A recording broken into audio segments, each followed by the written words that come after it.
بسم اللہ الرحمن الرحیم. السلام علیکم ناظرین, میں ہوں ذیشان بخش اور آج کی اس خصوصی نشست میں ہمارے ساتھ وہ شخصیت بطور مہمان موجود ہیں جن کو پاکستان کے پرائیویٹ میڈیا پر ابھی تک شاید ہمارے ناظرین نے براہ راست اس طرح سے نہیں دیکھا. کون ہیں یہ صاحب؟ یہ صاحب ہیں ہمارے ساتھ محترم علی ڈار صاحب, جو کہ deputy prime minister of Pakistan محترم اسحاق ڈار صاحب کے صاحبزادے ہیں. السلام علیکم. وعلیکم السلام. موجودہ ایران امریکہ کشیدگی میں ان کے رول کو ایک بیٹے کی حیثیت سے, ایک پاکستانی کی حیثیت سے کیسے دیکھتے ہیں؟ بڑا کرنٹ ٹاپک ہے اور یہ ایک ایسا ٹاپک ہے جس سے نہ صرف پاکستان یا امت مسلمہ افیکٹ ہوتی ہے بلکہ کل انسانیت جو ہے اس سے افیکٹ ہوتی ہے. تو ڈار صاحب کا میں تو بڑی عاجزی سے کہتا ہوں جی کہ جتنا میں فخر کروں ان کا بیٹا ہونے پہ اتنا کم ہے. میں خود عینی شاہد ہوں اس چیز کا جی, جب 29 مارچ کو ادھر کوارڈ میٹنگز ہو رہی تھیں اسلام آباد میں اور وہ مصری وزیر خارجہ وہ موفا منسٹری آف فارن افیئرز تشریف لائے تو ان کو ویلکم کرتے ہوئے ڈار صاحب سلپ ہوئے. اس کے بعد اور وہ بہت, اگر آپ نے وہ ویڈیو آپ کی نظر سے گزری ہے, بڑی زور کا امپیکٹ تھا, وائرل ویڈیو, اور وہ جس طرح گرے, بالکل دا وے ہی گاٹ اپ, اور پھر نیکسٹ ڈے اگلا دن انہوں نے اپنے جس طرح سفر کیے, اٹس امیزنگ. میں انفیکٹ میں اسلام آباد میں تھا کیونکہ میں ویکینڈز پہ اپنے والدین سے ملنے اکثر میں اسلام آباد چلا جاتا ہوں. تو مجھے خواجہ سعد رفیق صاحب کا فون آیا جی, کیونکہ وہ لائیو دیکھ رہے تھے. میں ایک میٹنگ میں تھا, میں لائیو نہیں وہ مناظر دیکھ رہا تھا, انہوں نے لائیو دیکھا. تو انہوں نے فون کیا, انہوں نے کہا کہ وہ آپ نے دیکھا ہے ڈار صاحب گرے ہیں. تو میں تو ایز اے سن آبویسلی ایک دم سے میں گھبرا گیا, اور اتنی دیر میں ان کے سٹاف کا مجھے فون آیا. میں رش کیا منسٹری آف فارن افیئرز, تو ادھر میں اوپر گیا کمرے میں, تو سامنے کا تب تک یہ ہو چکا ہوا تھا جی, وہ سارا جو وزیر خارجہ ہے وہ آ کے وہ جو ٹاک ہونی تھی وہ ٹاک ہو چکی ہوئی تھی, وہ جا چکے ہوئے تھے, وہ اب اگلی میٹنگ کی وہ تیاری کر رہے تھے. کیسے آپ دیکھتے ہیں office of a I, Punjab government ایک نیا انیشیٹو لینے جا رہی ہے جس کی ذمہ داری آپ کو سونپی گئی ہے, کس طرح سے یہ پنجاب کے ایک عام شہری کی زندگی پر ایفیکٹ کرے گا؟ دی آفس آف اے آئی جو وزیر اعلیٰ مریم نواز شریف صاحبہ کے ویژن کے تحت جو اقدامات ہم لے رہے ہیں, وہ اس کے بہت ڈیپ امپیکٹ ہوگا کامن مین کے اوپر. اس کا جو امپیکٹ ہے وہ اب جو ایک عام آدمی, اب پاکستان آپ کو پتہ ہوگا کہ فری لانسرز کی مارکیٹ میں ہم آج کل دنیا کی چوتھی لارجسٹ فاسٹسٹ گروئنگ ہم مارکیٹ ہیں, اور ہمارے یوتھ بے پناہ یوتھ ہے, بلیس کیا ہے پاکستان کو اللہ تعالیٰ نے.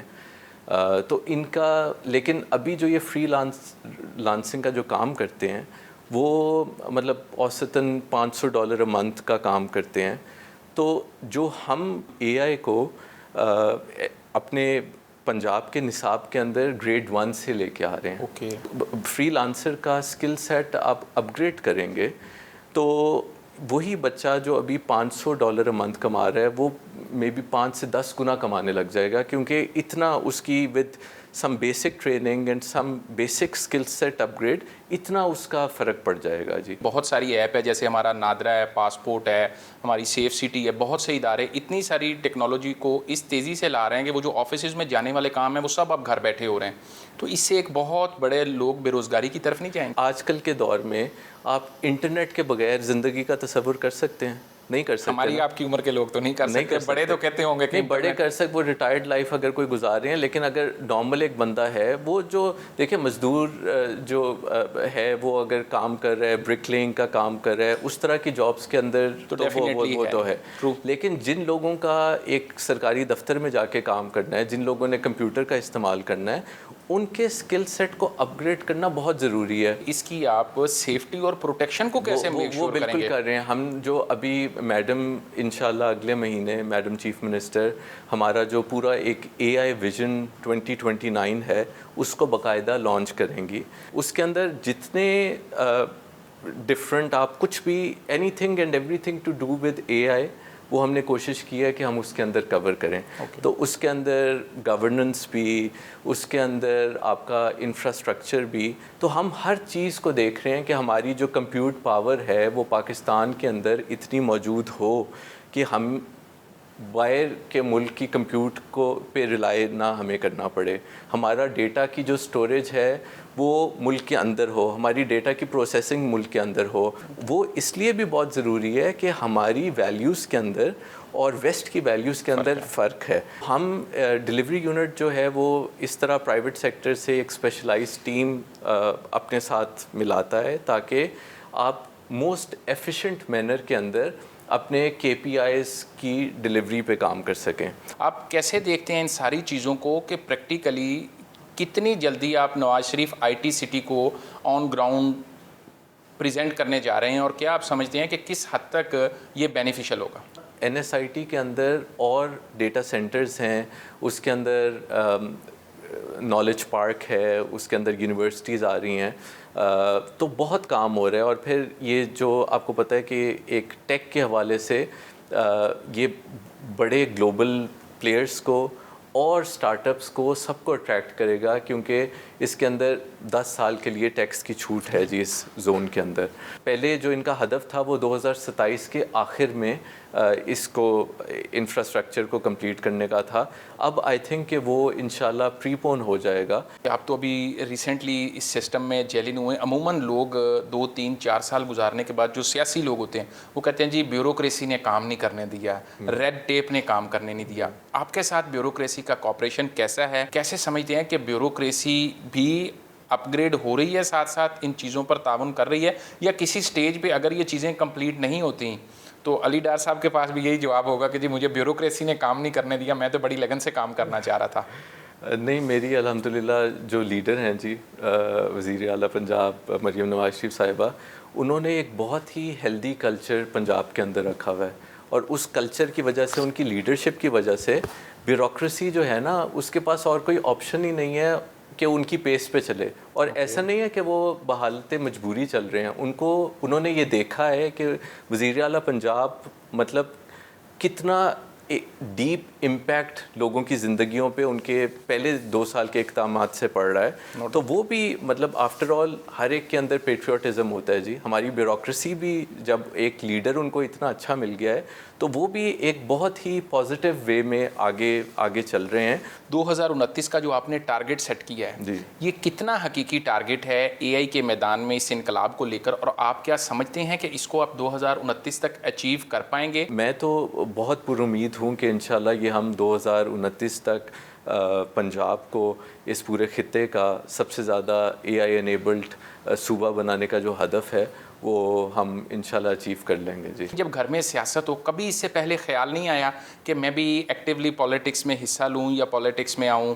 جی, جب میں نے 2003 کے اندر اپنا کام شروع کیا, گریجویٹ ہوا, اور پھر میں مڈل ایسٹ میں گیا اور میں نے ادھر اپنا ورکنگ لائف شروع کی. ڈار صاحب نے پابندی لگائی تھی جب تک بڑے جو ہیں وہ سیاست میں ہیں تو ہم دونوں پاکستان میں کاروبار نہیں کر سکتے, تاکہ نہ چاہتے ہوئے بھی کانفلکٹ آف انٹرسٹ, نہ چاہتے ہوئے بھی, مطلب ایسا نہیں ہے کہ ہم دانستہ طور پہ اس چیز کا فائدہ اٹھائیں گے, لیکن آپ کو پتہ ہے جب بڑے پوزیشن آف پاور کے اندر ہوں تو لوگ پھر آپ کو جان کے اوبلائج کرنے کی کوشش کرتے ہیں, قریب آنے کی کوشش کرتے ہیں. پھر ہم 2024 میں ہم ادھر موو کر گئے جی, اور اب اللہ کا شکر ہے میرے بچے ادھر پڑھ رہے ہیں, اور میں جو ہوں میں اب ایک اپنی ایک ایز اے سروس لائک میں جو اپنے ملک کے لیے واپس, ملک نے اتنا اللہ کے فضل ہے عزت دی ہے. ابھی دیکھیں آج کل ہم پاکستان جس ماشاءاللہ ہائٹ آف پاپولیرٹی اور ہائٹ آف گلوبل ایکسیپٹنس کے دور سے گزر رہا ہے, میں نے تو اپنی زندگی میں کبھی ایسا نہیں دیکھا جی. فیوچر میں ہم یو ایس یا کہیں جائیں گے, کوئی ہمیں پوچھے گا گرین پاسپورٹ, تو ہم کم از کم کہہ سکیں گے کہ ہم وہ ہیں جنہوں نے آپ کی صلح کرائی ہے یا آپ کی لڑائی میں آپ کی جان چھڑائی. الحمدللہ جی. اور جس طرح ابھی ہم نے شروع میں بات کی ڈار صاحب کے حوالے سے, اور ڈار صاحب نے مطلب اتنے ابھی بھی وہ ان کو میرے خیال ہے 3-4 ہفتے اور لگیں گے ریکوری میں, اور یہی جو احساس ذمہ داری کی انتہا ہے وہ شہباز شریف صاحب میں, وزیر اعظم صاحب میں, وہ فیلڈ مارشل صاحب میں. اور یہ لوگ, مجھے نہیں سمجھ آتی کہ ہم ابھی اس ایج کے اندر ہم شاید ان کا 50% بھی نہ کر سکتے, آؤٹ پٹ نہ دے سکتے ہوں. یہ لوگ 3-4 گھنٹے کی نیند کے ساتھ جو ہے دن رات لگے ہوئے مسلسل, اور ایک ابھی 3 دن پہلے وزیر اعظم صاحب، ڈپٹی وزیر اعظم صاحب جو ہیں وہ ایک یہ خلیجی دن کے ممالک کے اندر دورے میں 24 گھنٹے میں 3 ممالک میں، ٹرو، سعودیہ سے نکلے قطر سے نکلے ٹرکی، اسی طرح فیلڈ مارشل صاحب جو ہیں وہ ایران میں. تو الحمدللہ، اور اللہ تعالیٰ ان کی محنت چونکہ نیک نیت ہی ہے، اللہ تعالیٰ ہمیں نواز رہا ہے. اگر اللہ تعالیٰ کو منظور ہوا اور اگر لیڈرشپ کی یہ مرضی ہوئی تو میں ضرور آنے والے وقت میں الیکشن لڑوں گا.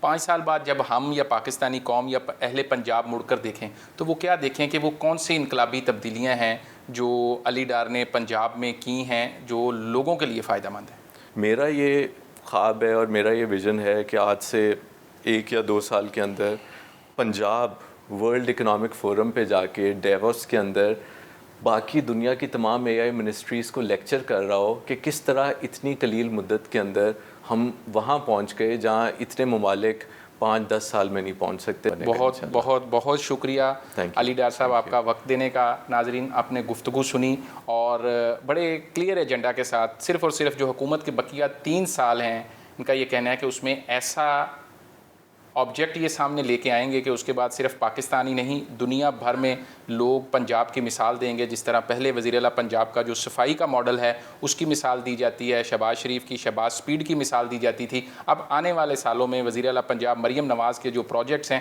جن میں سے ایک دی آفس آف اے آئی ہے، یہ بھی لوگوں کے لیے قابل ستائش ہوں گے.